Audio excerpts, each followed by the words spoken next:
Experiment 3. The objective in this experiment is to investigate the functional relationship between height to fall and falling time. Second is to determine the acceleration due to gravity g by studying the motions of a freely falling body.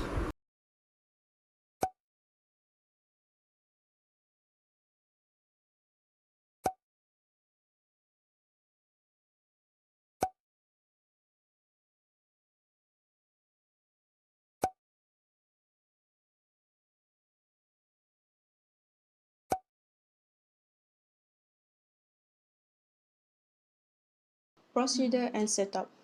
The apparatus has been set up with the electricity sphere was gripped in the release mechanism which closed to the start circuit. Secondly, the pen was adjusted by using screw under the arrest switch was such a way that a downward motion of a few tenths of millimeter closed the stop circuit and the pen was raised by the hand after each single measurement. Lastly, the radius of the sphere was taken into diameter 3/4 inch, approx 19 mm, to get the effective determination of the height of fall using the marking on the release mechanism. Therefore, the aerodynamic which was tracked of the sphere was disregarded. D is table 3.1 experiment data. After doing measuring gravitational acceleration experiment for the height of fall, we were using centimeter ruler, so we have to change units from centimeter into SI units. SI units for length is meters. After that, for the time, we repeated it for 3 times and we can calculate the time average. The time average T1 plus T2 plus T3 and divide by 3. Why we repeated it for 3 times? It is because we want to avoid and minimize our error can happen in our result. Also, it is important to make sure that a hypothesis is accurate just like actual data. Lastly, to get T2, we have to make T average into T square form. Analysis data. Questions 1. From the graph, we have to plot the graph height of fall as a function of falling time. The graph that we get is the curve graph. And the second is graph height of fall as a function of the square of falling time. The graph that we get is linear graph, which is the straight line graph. First, we calculate the centroid, which is a total x is equal to total t square. The t square is our x-axis, which is a falling time. So we plus all the x-axis and we got 0.532. And then we calculate the total y is equal to total h, which is height of fall in y-axis.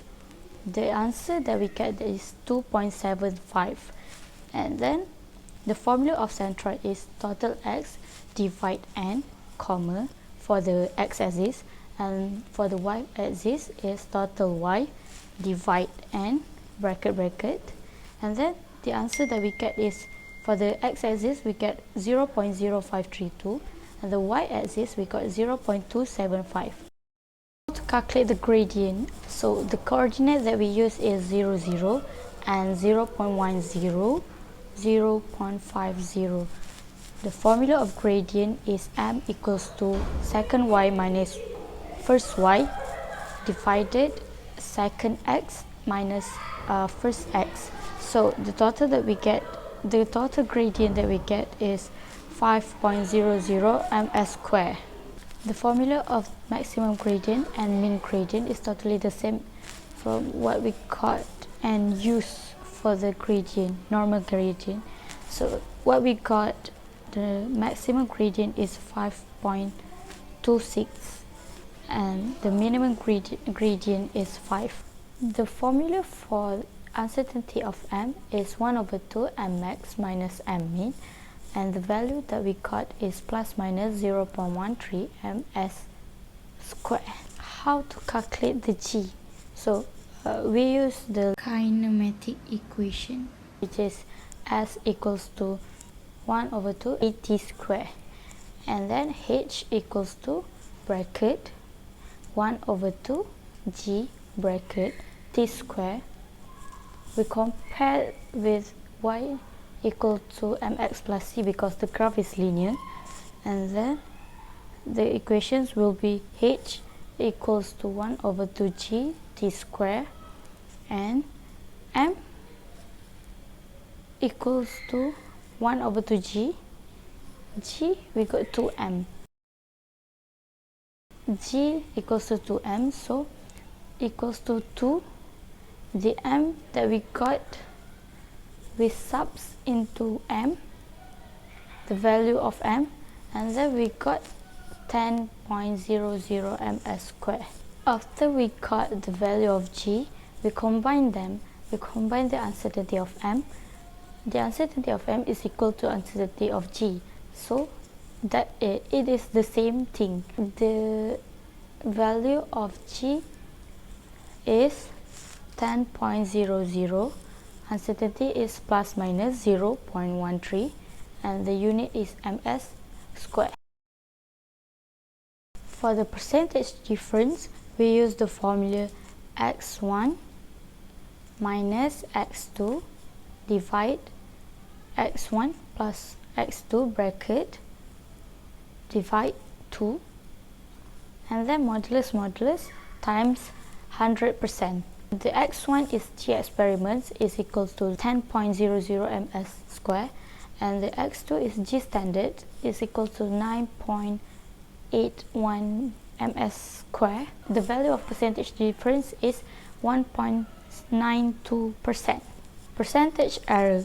So percentage error, the formula is x minus y divide y, and then we put the modulus and then times with 100%. We got 1.94%.